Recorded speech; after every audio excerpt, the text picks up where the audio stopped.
I was then suddenly rocketed out of my body, and I could see myself on the surgery table. The doctors were all scrambling, and I thought to myself, why are they acting like that? I feel great. I was then pulled upwards from my body. I thought, well, I guess this is it. Goodbye, body.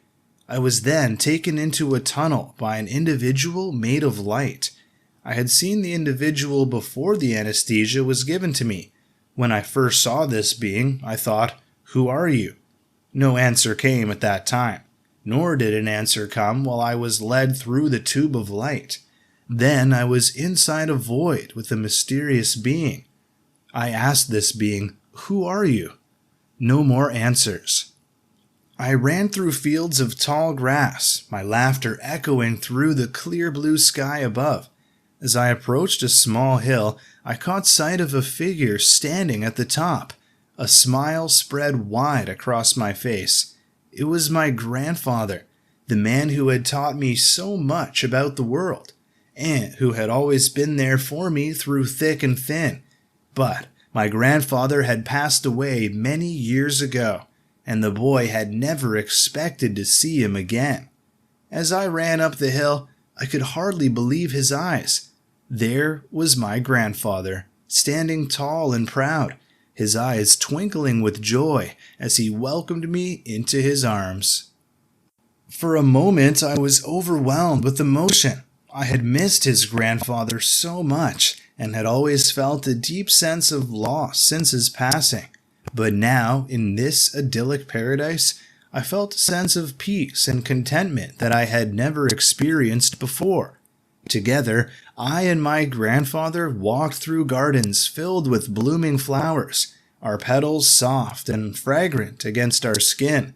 We sat by crystal-clear streams, listening to the soothing sound of the water as it flowed by. As we walked, my grandfather shared stories of his own childhood.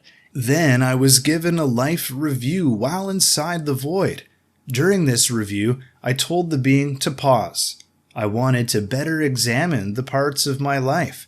I was then able to view these events from overhead. The life review did not last long because I asked the being something that surprised it. Can I plan my next reincarnation? I asked. The being said, usually people wait until their actual death to choose their reincarnation. I was persistent because I already knew where I wanted to go, Japan. I was then taken to Japan via an overhead view. The being and I looked at various cities until we reached Namero in Hokkaido. I told the being that I wanted to be reincarnated here. Then I was given a temporary glimpse into my next life.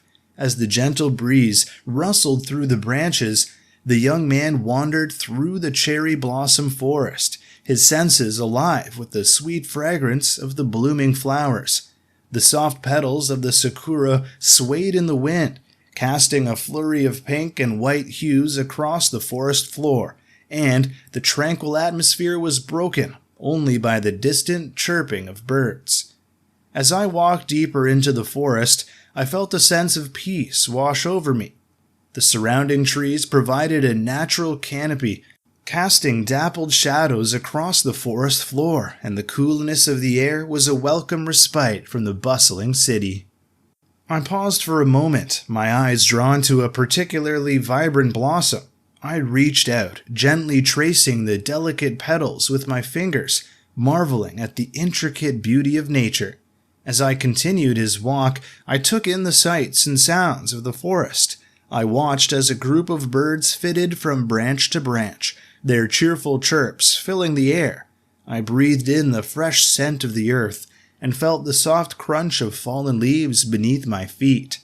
As the sun began to set, casting a golden glow across the forest, I knew it was time to leave. I took one last look at the cherry blossom trees, their blooms now glowing in the warm light of the setting sun. With a sense of contentment in his heart, I made his way back to the city, my soul nourished by the beauty of the natural world. I thought I would be happy and peaceful in my next life. I want to leave that body for reincarnation. But the small voice said again, I need to go back. Next, I see a procession of souls drifted across the pearly gates of heaven, their movements light and graceful. They appeared weightless, as if freed from the burdens of the earthly world. Their faces were serene, and their eyes were filled with a deep sense of peace. As they walked, they passed through fields of golden wheat, their stalks swaying gently in the breeze. The sky above was an endless expanse of blue, dotted with fluffy clouds that drifted lazily by. The souls walked together in a peaceful harmony, united by the shared experience of reaching the gates of heaven. They chatted quietly amongst themselves, sharing stories of their lives on earth and reflecting on the many trials and tribulations they had endured. As they journeyed deeper into the realm of the divine, the souls began to feel a growing sense of wonder and awe. They passed by towering mountains, their peaks shrouded in mist, and crossed over crystal-clear lakes that shimmered in the sunlight.